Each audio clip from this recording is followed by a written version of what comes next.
प्रधानमंत्री जी मुद्दों की बात कम सुनते हैं, ये अंदर की बात है।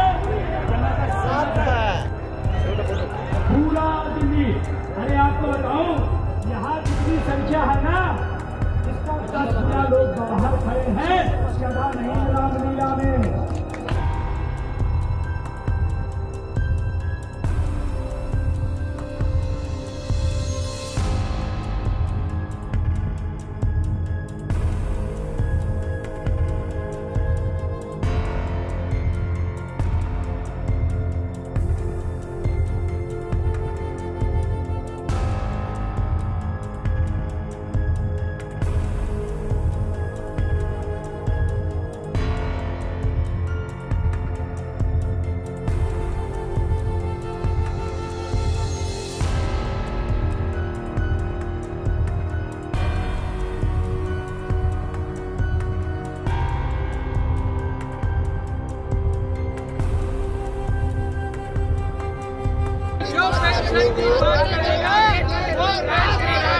अब मोदी जी की कुर्सी हिल गई।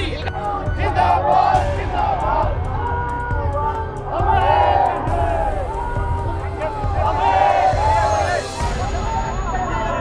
जिंदाबाद जिंदाबाद।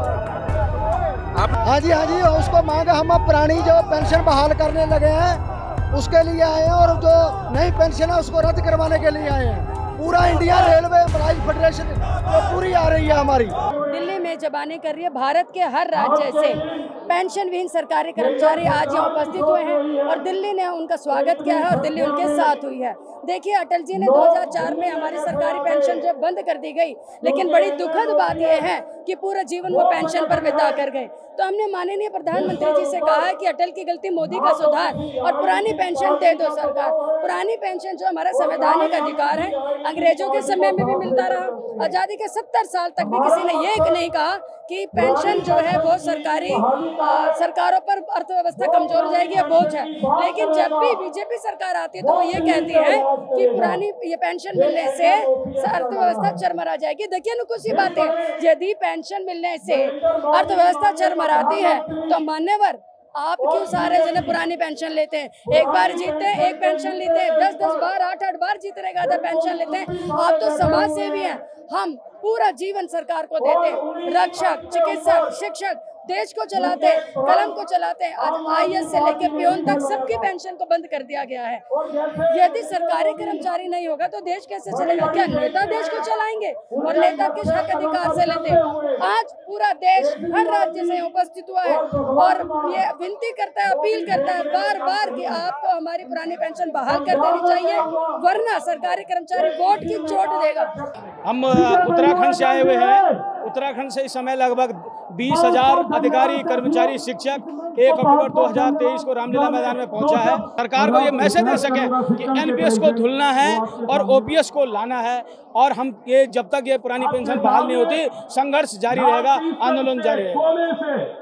वहाँ जिस तरह से सरकार धामी जी हैं मुख्यमंत्री, क्या आप वहीं से आए हुए तो क्या चल रहा है? क्या उम्मीद है आपको कि वहाँ बहाल होगी?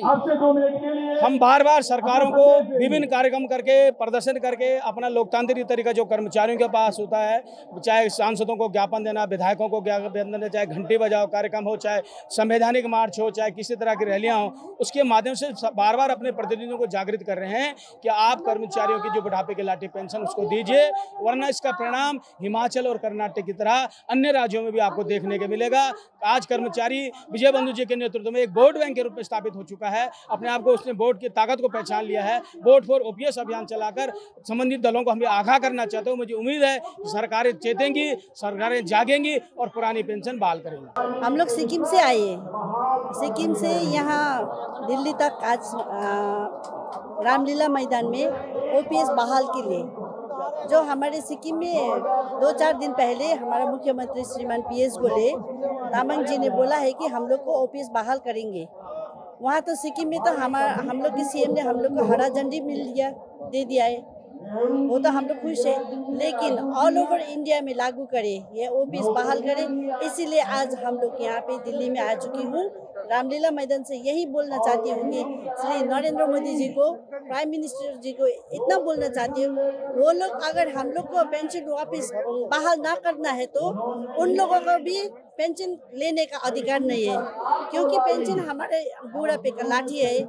जो वो लोग बोलता है कि आज पेंशन देने से देश का आर्थिक स्थिति में ज़्यादा स्थिति जा रहा है, आर्थिक जा रहा है, तो मॉनिटरी ज़्यादा उन लोग को ज़्यादा ओपीएस के लिए देना पड़ा, तो वो लोग खुद को क्यों लग्जरियस गाड़ी में जाते हैं? वो लग्जरियस गाड़ी को थोड़ा मिनिमाइज करो, उन लोग सैलरी कम करो, हाई प्रोफाइल गाड़ी में नहीं जाना है, हाई प्रोफाइल होटल में नहीं रहना है। पहले तो अभी तो देश का आर्थिक स्थिति भी अच्छा हो गया। पहले तो जब अटल बिहारी वाजपेयी जो ओपीएस बैक किया था उस समय तो आर्थिक स्थिति अच्छा नहीं था, इसलिए ठीक है हम लोग मानना है, लेकिन अभी तो देश का स्थिति अच्छा है ना आर्थिक स्थिति से, इसलिए हम लोग चाहते हैं, यही से हम लोग विनती करना चाहते हैं कि श्री प्राइम मिनिस्टर जी को ओपीएस बहाल कीजिए, हम लोग को ओपीएस वापस दे दीजिए। अगर आपको फिर से 24 में सरकार चलाना है तो ओपीएस दीजिए, नहीं तो आप बाहर हो जाइए।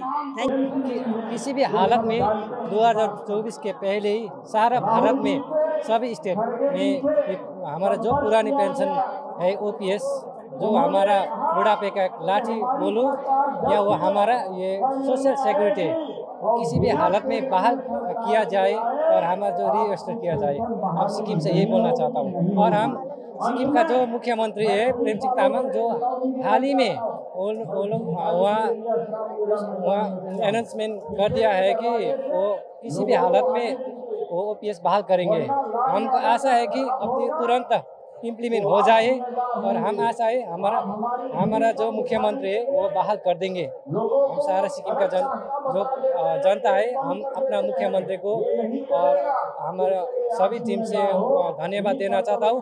और जो विजय बंधु है हमारा नेशनल टीम का जो नेशनल प्रेसिडेंट, उसको हम सभी सिक्किम के जो आए हुए टीम है वो हम लोग का बहुत बहुत धन्यवाद देना चाहता हूँ। हमको उम्मीद है कि बंधु जी के साथ में हमको मोदी जी भी पुरानी पेंशन बहाल कर देंगे। इसी उम्मीद से हम लोग मध्य प्रदेश से पूरी टीम के साथ में आए हैं। कितने लोग लगभग आए होंगे? अभी महेश्वर से तो हम लोग 50 लोग हैं और पूरे खरगोन से 300-400 लोग हैं। ये जो पुरानी पेंशन का मुद्दा है, मध्य प्रदेश में क्या माहौल चल रहा है? क्योंकि वहाँ तो बीजेपी की गवर्नमेंट है और मोस्टली स्थिति ये है कि जहाँ कांग्रेस है या एंटी बीजेपी पार्टियाँ हैं वहीं पर लागू हुई है। जैसे झारखंड में हेमंत सोरेन है, लेकिन उन्होंने लागू कर दिया। तो अभी क्या दिख रहा है आप लोगों को? अभी तक तो उम्मीद थी हमको कि हमारे मामा शिवराज सिंह जी भी हमको पेंशन दिलवाएंगे, पर अभी तक तो उन्होंने ऐसी कोई घोषणा नहीं करी है, इसलिए हम सबको यहाँ दिल्ली तक आना पड़ा। तो आज जो ये हुंकार रैली एक तरह से है आप लोगों की लोकसभा चुनाव से पहले, तो ये क्या माहौल क्रिएट करेगी? आपको लगता है कि कुछ सुनेंगे मोदी जी?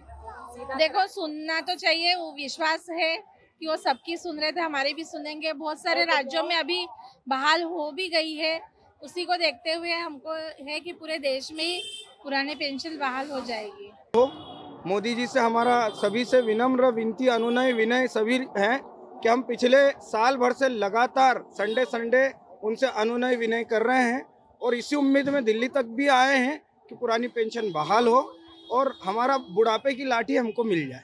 अभी राजस्थान के आपके साथी को मिले, हाँ, वो कहना था कि वहाँ पर कांग्रेस सरकार है इसलिए लागू हो गई। देखो, एमपी में भी क्या चेंज करने का कर्मचारियों का कुछ मूड है? देखिए, पुरानी पेंशन केंद्र से बंद हुई थी, केंद्र से ही बहाल होगी।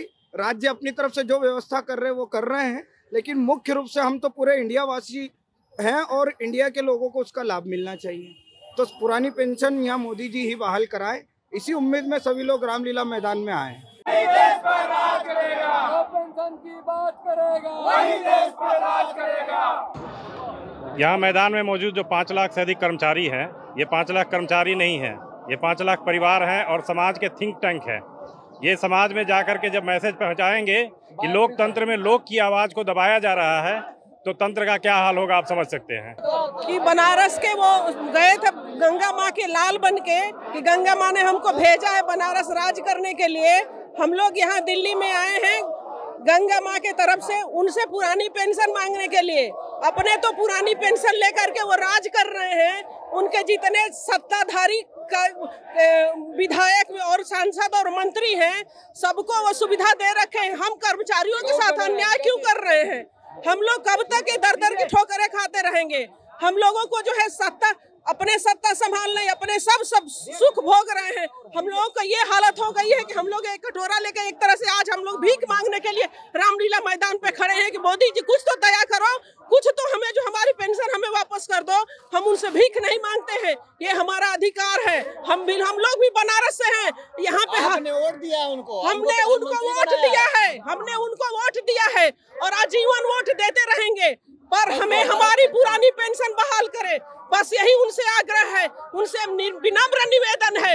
यदि वो 2024 से पहले पुरानी पेंशन बहाल नहीं करते हैं तो हम सब बनारस वाले एक हो जाएंगे और घर घर जा करके उनके खिलाफ वोट मांगेंगे। हम लोग इतना हम लोग सक्षम हैं। सारे कर्मचारी बनारस के, चाहे स्वास्थ्य विभाग हो, चाहे रेलवे हो, चाहे शिक्षा विभाग हो, हम सब एक हो करके उनको सत्ता से बाहर निकालने का दम रखते हैं।